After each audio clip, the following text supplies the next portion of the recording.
ஆளாக மாட்டேன்.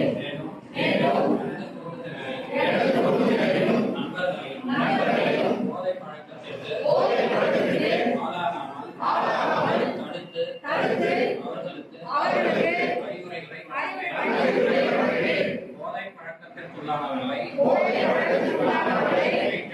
மீட்டெடுத்து அவர்களை நல்வழிப்படுத்த எனது பங்களிப்பை முழுமையாக தருவேன்.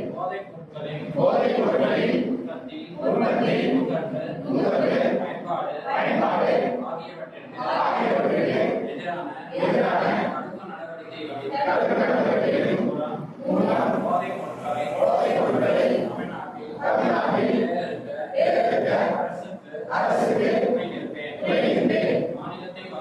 மாநிலத்தின் வளர்ச்சிக்கும் மக்களின் நல்வாழ்விற்கும் நான் அர்ப்பணிப்புடன் பங்காற்றுவேன் என்று